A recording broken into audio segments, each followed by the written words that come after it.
Hi, this is Pollyanna Hale from thefitmumformula.com, and today I'm talking about leptin and ghrelin. So what are leptin and ghrelin, and why should you care? Well, basically they're the hormones that regulate your appetite. Leptin makes you feel full and ghrelin makes you feel hungry. Ghrelin is released in the stomach lining and leptin is released in your fat cells. Now, the more fat cells you have, obviously that means the more leptin you have. So it makes sense that the bigger you are, the more fat stores you have, the more full you feel and the less hungry you feel. And that makes sense because you don't need as much food because you've already got all these fat stores. And contrarily, somebody who's really skinny and doesn't have so many fat stores probably has lower levels of leptin and higher levels of ghrelin because that's their body's way of trying to tell them to eat more, to put on weight.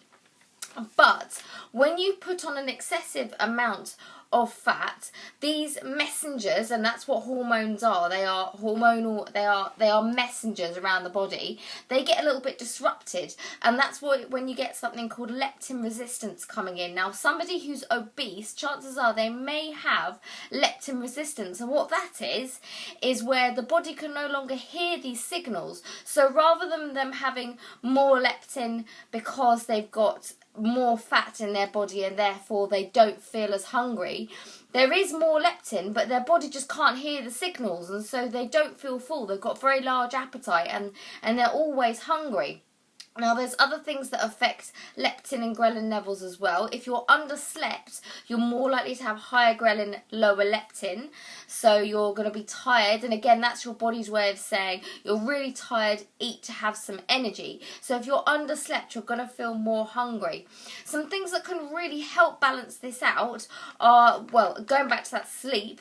Getting enough sleep is really going to help balance your leptin and ghrelin levels and get them back to normal levels. Taking fish oils has shown to be quite effective in helping the process, and physical exercise is really good for appetite regulation as well.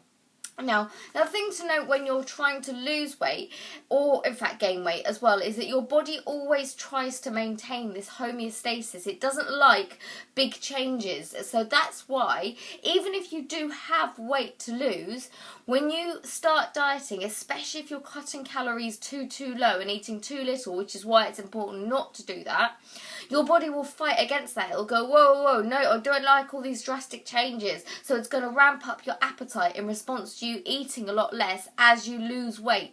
That does balance out over time, but that is something that occurs commonly, and it's why a lot of people struggle to lose weight. Once they've been overweight, it's a lot harder to get down to a lower weight and stay that weight than it is for somebody to just stay a normal weight who's never been overweight in the first place, because their body isn't used to being much larger, so it will never try and fight to eat more, to be that much bigger. So that's why people who are overweight struggle to get down to a lower weight more than people who have never been obese struggle to maintain their healthy weight. So yeah, that's it basically. But the last thing I want to come to is, really, in a nutshell, although this stuff is true, this is science-based stuff, at the end of the day, the same principles apply. If you're trying to lose weight, you need to cut calories. That's not to say you need to cut the volume of food you're eating. What you need to do is cut down on the very energy-dense foods that you're eating and eat more of the less energy-dense foods that you're eating. And you need to eat in a way that makes you feel full. If you need to be eating less and you're trying to lose weight, you need to eat enough to feel full while still eating fewer calories. And it comes back to the same thing. You need to eat lots and lots of vegetables because they are very low calorie, they're high water, high fibre, and you need to eat lots of protein as well, because protein is the most satiating macronutrient, calorie for calorie or gram for gram. It's really filling. Nobody's saying you have to live off chicken and broccoli, but if you were to live off grilled chicken and broccoli, there is no way you could overeat that in calories because it's extremely filling.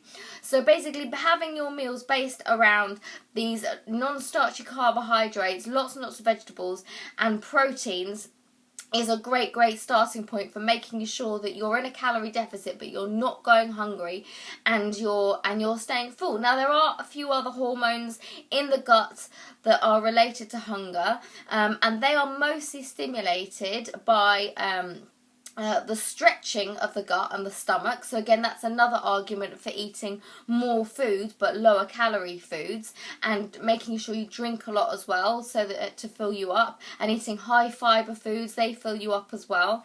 And also some of them respond to fat, so you don't want to have a completely fat-free diet, because aside from the fact that you need fat for health, it's going to make you hungry. You need some fat to help keep you satiated. And when it comes to carbohydrates, and when I mean carbohydrate, I mean starchy carbohydrates, because fruit and vegetables and dairy and things like that have carbs in as well. Starchy carbohydrates, it varies. Fat and carbs, some people prefer a higher fat, low carb diet, some people prefer low fat, high carb. But at the end of the day, what works for you and what you can stick to and what makes you feel good and you feel full while still in a calorie deficit is going to be the diet that helps you to lose weight. So yes, ghrelin and leptin exist. They do play a part in weight loss because they play a part in appetite.